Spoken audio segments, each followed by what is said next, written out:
So usually when someone has the moon Pluto, you're working around it until they become really unhappy or they're challenged, whether it's when Pluto hits it, when Pluto comes up and hits the moon by transits or whatever, and having to face this, then they need to be encouraged to find out the truth, not live the same way, force themselves to change their lifestyle. You know, someone might go along for years but never think about it. Then suddenly they find out they're diabetic or they got a specialty and they have to take care of that. They knew something was wrong, but they never knew what it was. Then they find out that they have to change their lifestyle or else. So Pluto brings these type of things in. It can be a lot of other different things, but I'm just trying to give you an idea of you're watching, you're looking, you're seeing Pluto.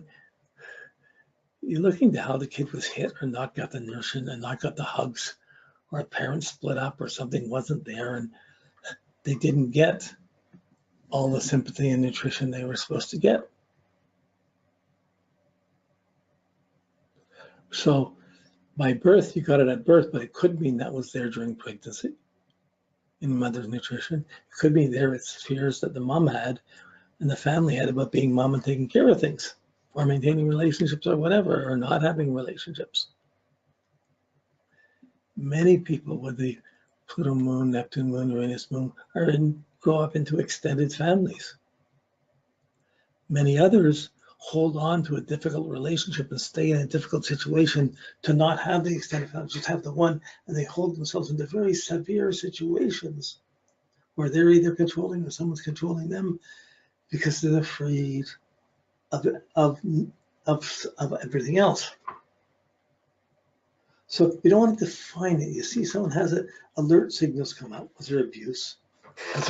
What happened at home? How did they get along with their mom or family? What happened? Did they have a long delivery?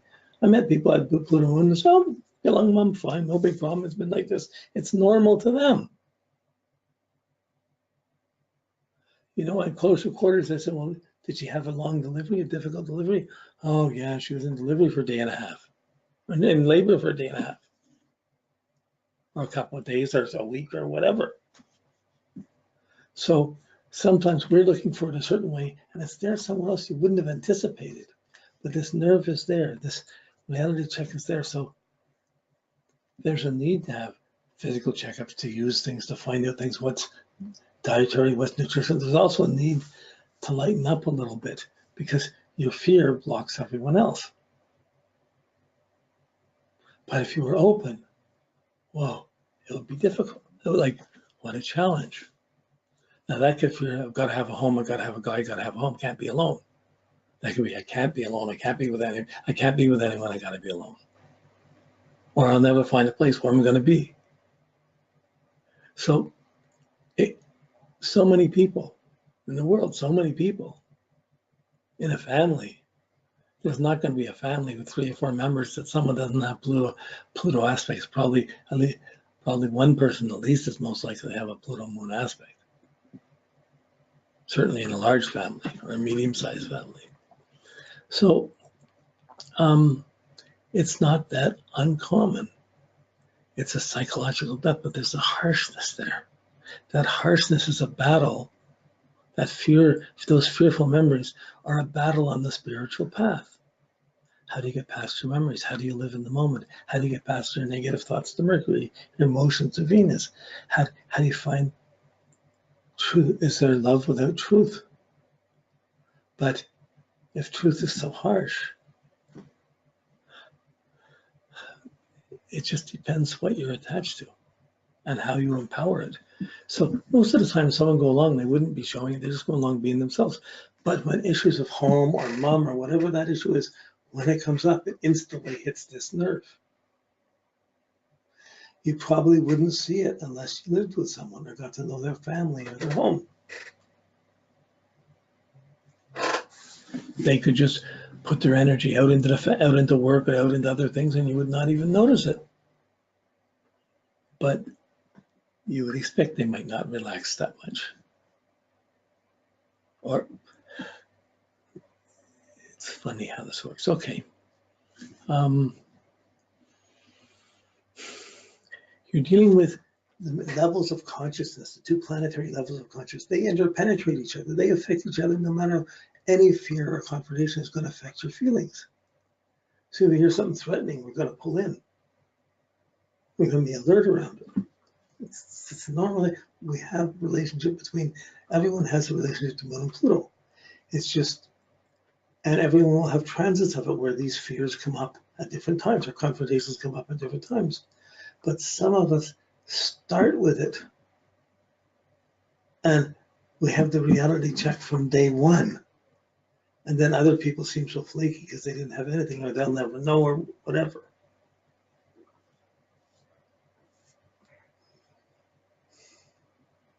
But there, often with Pluto Moon, there's a need for watching diet, some therapy, adjusting one's life, having to get control of it so one can live in a better way. So you can get control of your life so you can learn to play and enjoy it a little bit more. It doesn't have to be 10 cups of coffee a day. So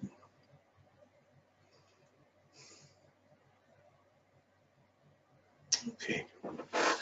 So it's not like I defined it, we just touched into it. And there's these outer planets. You become alert to them. You have to remember that's normal for that person. And of their whole life, that's normal. And then things are good and bad around that. It doesn't define them. The Moon in the sign, the Pluto in the sign, that this stress comes up, that this tension is there, that this sensitivity is there. It's just a nerve that's there.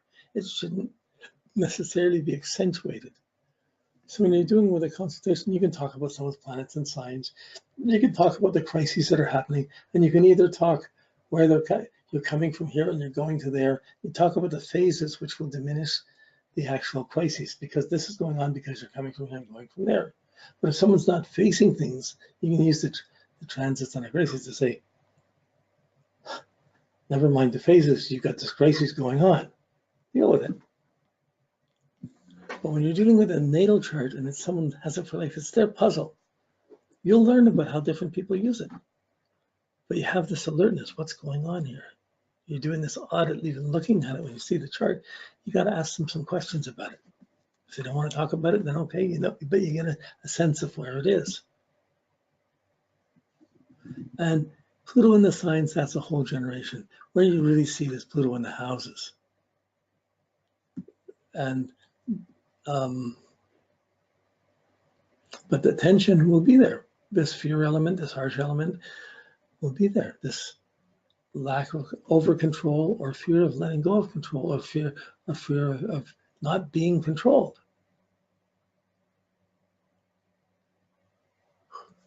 Very different thing than the fantasies of Neptune or the excitement of Uranus. This isn't a wolf dressed in sheep's clothing. This is the wolf. Okay. Okay.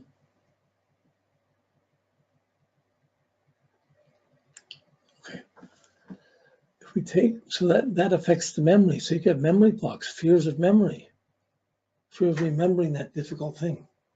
There can be a block in control. The memories. Wow. Memories are the roots to one of the main roots to your tree of life. Those memories, those things are feeding us, our heart, our mind, and our emotions are feeding us now. When they're good memories, wow, when we have a good habits, good memories, really makes a huge difference to having the difficult ones.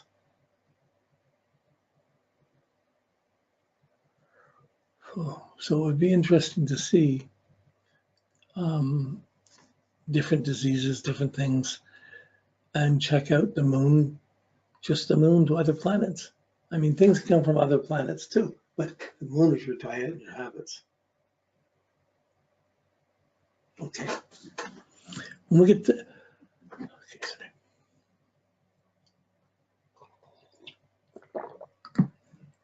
When we look at Mercury, we're looking at Pluto to Mercury. Pluto is a reality check, the harshness, the confrontation. Mercury's your thinking, your communication. It's going to make harsh thinking, real thinking, sharp thinking, powerful thinking. any kind of, like Pluto to Mercury is thinking about what's reality. So even the good aspects is a spontaneous ability to think about the difficult things, make sense out of them, look at things, and maybe not get pulled in so deeply, but it's always Mercury effects. Does our mind go into our heart or out to the measuring things out in the world? Comes back to my old philosophy of which side of the chicken has the most feathers. Of course, the outside you have to take care of, and they're making a mess and everything. That's Pluto. And then there's the inside. How can I go into myself if I haven't taken care of that? Because I'll be blamed or something will happen out of this. So anxieties and nervousness and restlessness and insecurity comes from Uranus. Confusion comes from Neptune. But really, an anxiety attack is a Pluto thing, is a Plutonian thing. Having this fear, having this anxiety, think it's real in the moment. That's Pluto. That's like a Pluto thing. To the moon. To the Mercury, it's the way you think. So the moon is the fears from the past and the blocks from the past and the confrontations of I got to live like this, or if I'm going to survive, I have to survive like this. Okay, so you can get a very handsome or beautiful person that has the Pluto, and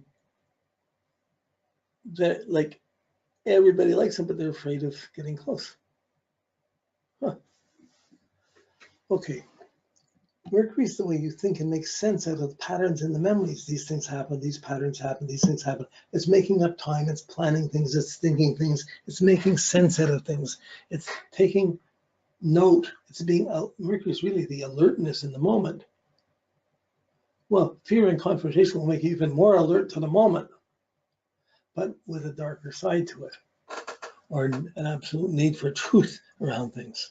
So in terms of studying or learning, Pluto to Mercury, it adds intelligence and makes it smart because it's not enchanted. It's not overly liberal. It's looking real at things. It's got to find what's true or what's full of what's not true or what's not, what you know. So what? What's it to you? What's it matter? Like when Mercury is making up our relativity, our sense I belong here, I've got to see so-and-so, I got to call so-and-so, I got to talk to so-and-so, I got to do this, I got to get this done. It's all the things we got to do, we're planning. That's Mercury. We're walking the street, we're still thinking about things. It's Mercury. Okay, so when Pluto hits Mercury, it doesn't wander around so much like that. It keeps the primary harshness or sharp thinking in mind and keeps focused on it.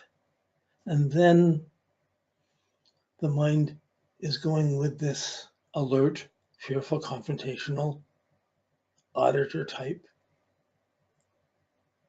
mental attitude. So when I was thinking anything, it's, oh, it's real, what's not real, what's real, that's not real. So it creates what's true, what's not true. Many people are true. Many things in life are not true at all. Who do you listen to? You know, like, yeah, I have Pluto Mercury square, but with Saturn and Mars, but the Pluto Mercury square. But I never, every grade from grade 1 on through school, I got strapped in every year. I never felt school or teachers were safe. They're always a threat. But then at the same time, I had to prove what's real and what's true. When I was being told I had to do this homework, I would tend to fight it because I get hit if I didn't do it or whatever. It was too harsh. But when I found things I was interested in myself, you couldn't stop it. So it worked really well for research and astrology. In fact, probably one of the factors that made me move me from science and going through the University of Science to leaving and eventually finding astrology and working with what's true. But it is when someone has the Pluto Mercury, they has this harsh mind, they have this confrontational mind, they're ready to fight over what's true or what's not. I know what I mean. I have an intolerance for untruth.